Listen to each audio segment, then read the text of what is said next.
सतनाम श्री वाहिगुरु।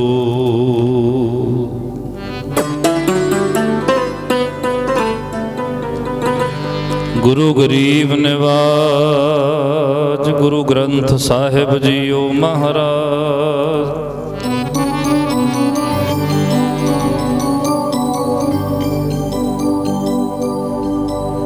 गुरु नानक ते आद ले दसवें गुर पर्यंत।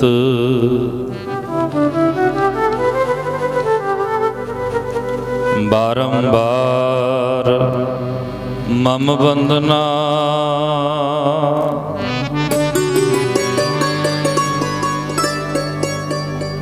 बारंबार मम वंदना साहिब श्री गुरु ग्रंथ।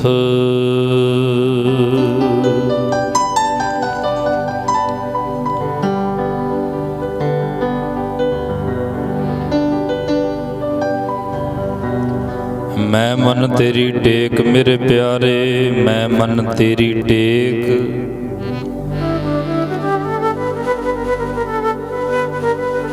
अवर सियाणपा बिरथियां प्यारे,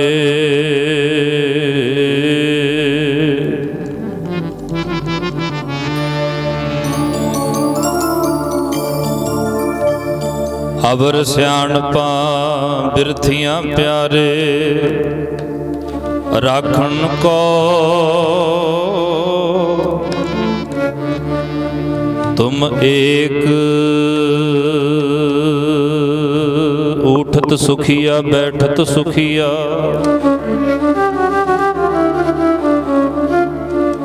पाँव नहीं लागे जा ऐसे बुझिया।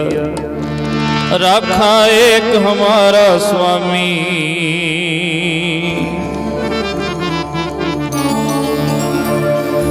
सगल कटा का अंतर्जामी। सोए अचिंता जाग अचिंता, जहाँ कहाँ प्रभु तू वर्तनता। कर सुख वस्या बाहर सुख पाया।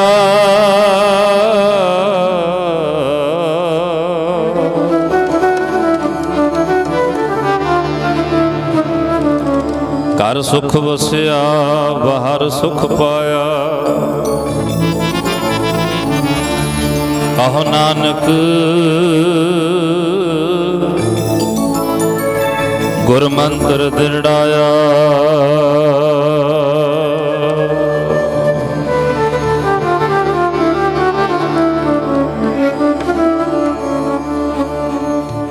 एक हमारा स्वामी, राखा एको राखा एको।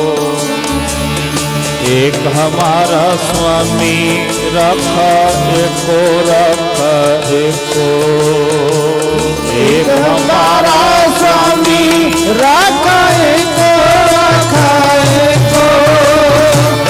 एक हमारा स्वामी, राखा एको राखा एको। एक हमारा स्वामी, राखा एको राखा एको।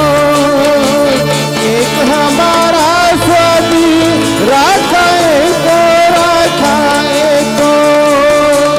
एक हमारा स्वामी, राखा एको राखा। एक हमारा स्वामी, राखा एको राखा एको। एक हमारा स्वामी, राखा एको राखा एको। एक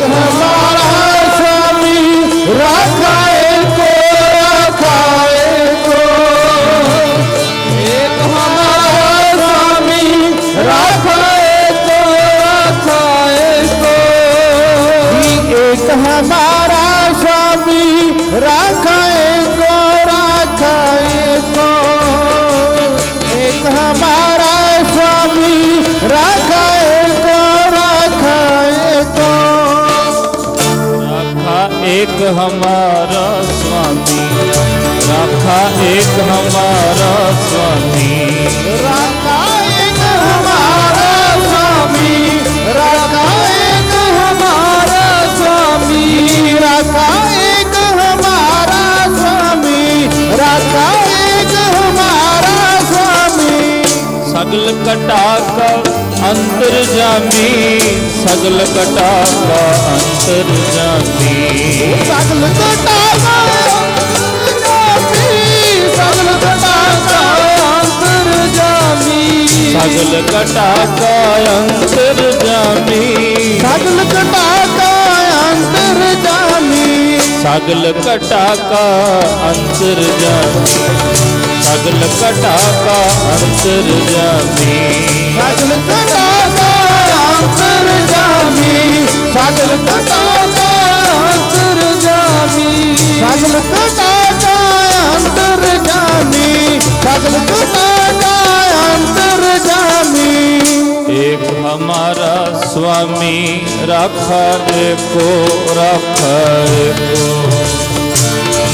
एक हमारा स्वामी राखा एको, राखा एको, एक हमारा स्वामी राखा एको, राखा एको, एक हमारा स्वामी राखा एको, राखा एको, एक हमारा स्वामी राखा एको, राखा एको, एक हमारा स्वामी राखा एको, राखा एको। उठत सुखिया बैठत सुखिया,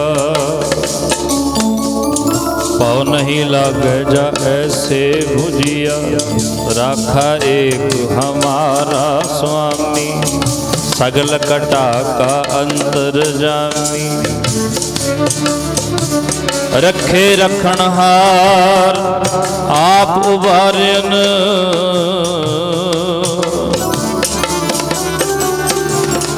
गुर की पैरी पाए काज सुवारन, हुआ आप दया मन हो ना विसारन, साध जना के संग पव जल तारन, साकत निंदक दुष्ट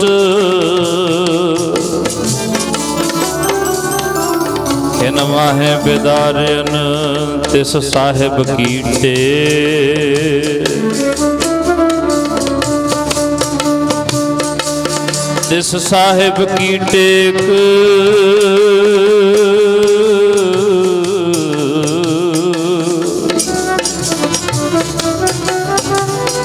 नानक मन माहे जिस सिमरत सुख हो, सगले दुख जाहे तिस साहिब की टेक, तर जियरे एक टेक तू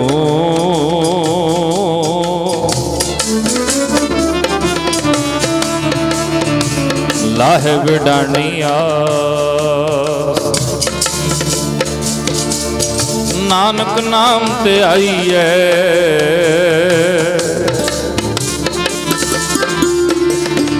कारज आवे रास,